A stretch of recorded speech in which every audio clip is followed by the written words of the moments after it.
दोस्तों, रोज की तरह आज भी हम आपके लिए लेकर आए हैं एक बेस्ट हिंदी मोटिवेशनल स्टोरी जिसका शीर्षक है मौत का भय। एक गांव की कहानी। कई बार कहते हैं कि मौत का भय तो मौत से भी खतरनाक होता है, परंतु हर बार नहीं। कभी कभी डर हमें मार देता है, लेकिन कभी डर हमें निखार देता है। ये हमारे विवेक पर निर्भर करता है कि हम उस डर को किस तरह से समझ पाएं। कई बार डर हमारे लिए खतरा बन जाता है, तो वही डर हमारे लिए जीवन का एक ऑफर भी बन सकता है।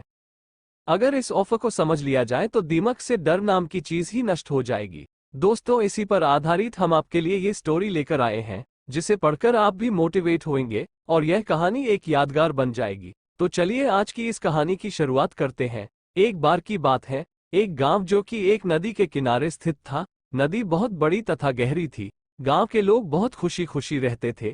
पानी की कोई कमी नहीं थी। सभी लोग अपने इसी गांव में बड़े मस्त रहते थे। उन्हें किसी बात कोई परेशानी नहीं थी। लेकिन संकट तो बारिश के दिनों में रहता था। ज्यादा बारिश होने पर नदी अपने किनारे छोड़ देती थी और विनाश रूप धारण कर लेती थी। उस नदी का पानी उन गांव वालों के घर में घुस जाया करता था। गांव के लोग जैसे तैसे करके अपनी और अपने परिवार की जान बचाते थे। कोई पेड़ों पर चढ़ जाता तो कोई पास वाले पहाड़ों पर चढ़ जाता था। सभी लोग अपने अपने विवेक के अनुसार अपनी और अपने वालों की सुरक्षा कर लेते थे। ऐसा ही चलता गया और गांव के लोग बार बार भागकर अपनी जान बचाते थे। हर बार बारिश के दिन आते और गांव वाले परेशान हो जाते थे। अब उनसे ये सब सहन नहीं होने लगा था। गांव में किसी बात की कोई कमी तो नहीं थी, लेकिन मुसीबत तो केवल इन्हीं बारिश के दिनों में आती थी। एक बार बारिश के ही दिन थे और भयंकर बारिश होने लगी। नदी ने भी विनाश रूप धारण कर लिया था। मौसम विभाग वालों ने भी नदी को लेकर अलर्ट जारी कर रखा था। गांव वाले सभी ये बात सुनकर घबरा गए और उन्हें अब लगने लगा कि शायद हमारा गांव आज इस पानी से नहीं बच पाएगा। ये नदी हम सभी को अपने साथ ले जाएगी। गांव वालों ने मिलकर अपने गांव को हमेशा के लिए छोड़कर नदी से दूर एक अलग गांव बसाने का निर्णय लिया। नदी अपना प्रकोप निरंतर बढ़ाती जा रही थी। नदी के इस बढ़ते हुए प्रकोप को देखा गांव वालों ने गांव छोड़कर जाने का पक्का कर लिया और गांव वाले सभी लोग जाने के लिए तैयार हो गए थे। लेकिन उसी गांव के एक आदमी ने अपनी जन्मभूमि को छोड़कर जाने से मना कर दिया। गांव के सभी लोगों द्वारा काफी समझाने पर भी उसने एक भी नहीं सुनी। गांव वालों ने कहा, मित्र, यह नदी हमारे लिए विनाश का कारण है। हमारे दादाजी, पिताजी तथा कई लोग इस नदी के सैलाब में समा गए, फिर भी तुम्हें इससे डर नहीं लगता। इतना सब कुछ होने के बावजूद भी तुम अपनी जान बचाना नहीं चाहते। अपनी इस हट के कारण तुम इस नदी में बह जाओगे। हमारी बात मानो और चलो हमारे साथ। क्या तुम्हें मौत का भय नहीं है?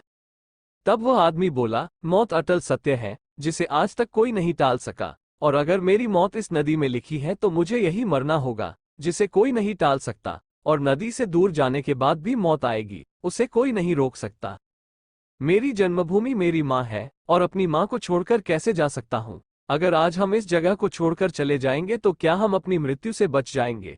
अगर आपको मौत से भय लगता है तो आप सभी लोग जा सकते हैं। मैं अकेला ही इस नदी के सैलाब में मरना पसंद करूंगा। उस आदमी की यह बात सुनकर वे सारे गांव वाले आश्चर्यचकित हो गए और उनमें से एक आदमी बोला, नहीं, मैं भी नहीं जाऊंगा, मैं भी तुम्हारे साथ यही रहूंगा। ऐसा बोलते बोलते सारे गांव वालों ने अपना फैसला बदल दिया और सभी लोग अपने गांव में ही रहने लगे। गांव वालों ने अपनी एकता को फिर से मजबूत किया और फिर से पहले की तरह अपने गांव में खुशी खुशी रहने लगे।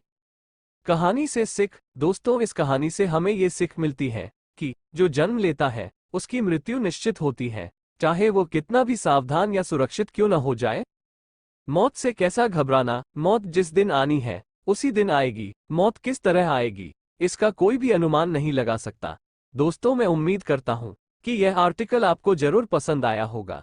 दोस्तों, इस आर्टिकल को अपने सभी दोस्तों और परिवार वालों के साथ भी शेयर करना और इसी तरह की कहानियां डेली पढ़ने और हमसे जुड़े रहने के लिए आप हमने सब्सक्राइब भी कर सकते हैं। धन्यवाद दोस्तों।